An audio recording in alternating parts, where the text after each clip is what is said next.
Law college के student के group ने एक वकील साहब से पूछा कि सर वकालत के क्या मायने हैं। तो वकील साहब ने कहा कि मैं इसके लिए आपको एक मिसाल देता हूं। मान लो कि मेरे पास दो आदमी आते हैं, एक बिल्कुल साफ सुथरा और दूसरा बहुत गंदा है। अब मैं उन दोनों को सलाह देता हूं कि वो दोनों नहाकर साफ सुथरे हो जाएं। अब आप लोग बताएं कि इनमें से कौन नहाएगा। तो एक स्टूडेंट ने कहा कि जो गंदा है वो नहाएगा। वकील ने कहा नहीं, सिर्फ साफ आदमी ही नहाएगा क्योंकि उसे सफाई की आदत है, जब गंदे आदमी को तो सफाई की अहमियत ही नहीं मालूम।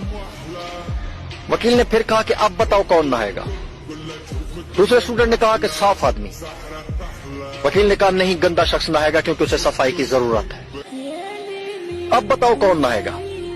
दो स्टूडेंट एक साथ बोले जो गंदा है वो नहाएगा। वकील ने कहा नहीं, दोनों नहाएंगे क्योंकि साफ आदमी को नहाने की आदत है और गंदे आदमी को नहाने की जरूरत है। अब बताओ कौन नहाएगा। सब स्टूडेंट साथ बोले जी दोनों नहाएंगे। वकील ने कहा गलत, कोई भी नहीं नहाएगा क्योंकि गंदे को नहाने की आदत नहीं और साफ आदमी को नहाने की जरूरत नहीं। अब बताओ कौन नहाएगा।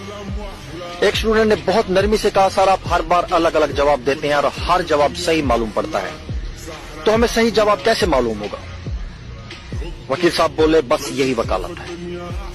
अहम यह नहीं कि हकीकत क्या है, बल्कि अहमियत इस बात की है कि आप अपनी बात को सही साबित करने के लिए कितनी मुमकिन दलील दे सकते हैं। क्या